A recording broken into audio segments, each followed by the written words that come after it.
Assalamualaikum warahmatullahi wabarakatuh. Perkenalkan, saya Dava Rizky Mansyah, NPM 243121148.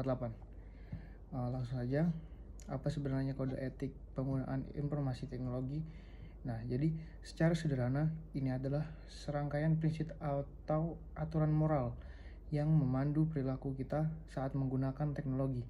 Jadi tujuannya itu sangat jelas untuk memastikan penggunaan teknologi dilakukan secara tanggung jawab, etis, dan legal. Jadi kode etik ini hanya berlaku untuk para profesional IT seperti programmer atau insinyur jaringan.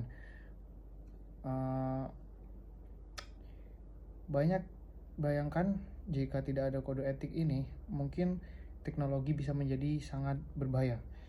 Kita akan melihat atau contoh lah beberapa dampak negatifnya, antara lain yaitu penyalahgunaan data pribadi. Tanpa etika, data pribadi kita bisa dicuri, dijual, atau disalahgunakan tanpa izin. Yang selanjutnya, ancaman keamanan siber.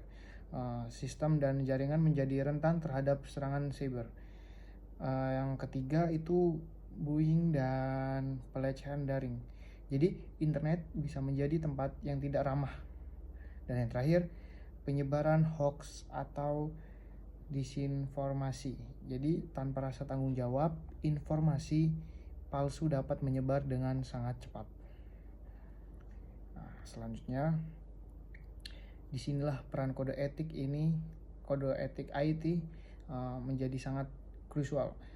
Kode etik ini bertindak sebagai pemandu dan pelindung yang membantu kita menghindarkan resiko-resiko tersebut.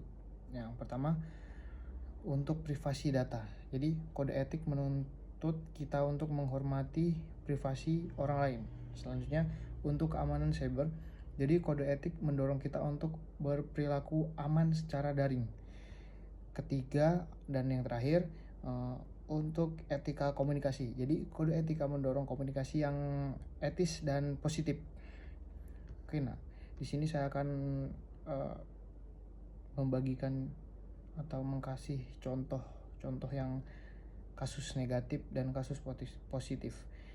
Antara lain kasus negatif itu sebuah perusahaan mengalami kebocoran data besar.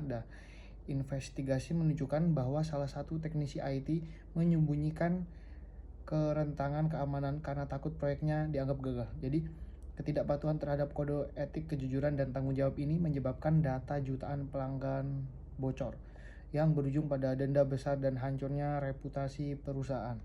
Nah, ini contoh yang negatif. Dan contoh yang positif yaitu di sisi lain, seorang programmer menemukan kerentanan serius di aplikasi media sosial yang ia gunakan. Daripada mengeksploitasinya, ia bertanggung jawab secara etis dan melaporkan kepada perusahaan melalui program bug bounty. Berkat kejujurannya, perusahaan bisa memperbaiki kerentanan itu sebelum disalahgunakan, melindungi jutaan penggunanya dari potensi ancaman. Ini sebuah contoh bagaimana etika yang mencegah bencana.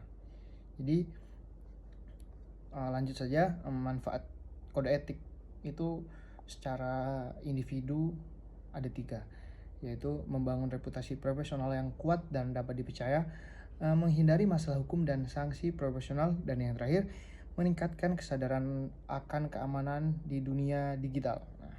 Untuk organisasi ada 3 juga, yaitu meningkatkan kepercayaan pengalaman dan mitra, mengurangi resiko insiden keamanan dan kerugian finalis, dan yang terakhir menciptakan budaya kerja yang positif dan etis. Untuk masyarakat, saya kasih contohnya ada 2, yaitu mendorong terciptanya ekosistem digital yang tidak aman, adil, dan bermanfaat bagi semua orang. Dan yang terakhir, membantu memerangi kejahatan cyber dan menyebarkan informasi. Oke, jadi kode etik itu bukan sekedar aturan, tetapi fondasi untuk penggunaan teknologi yang lebih baik. Mari kita jadikan kode etik ini sebagai panduan kita sehari-hari. Terima kasih. Assalamualaikum warahmatullahi wabarakatuh.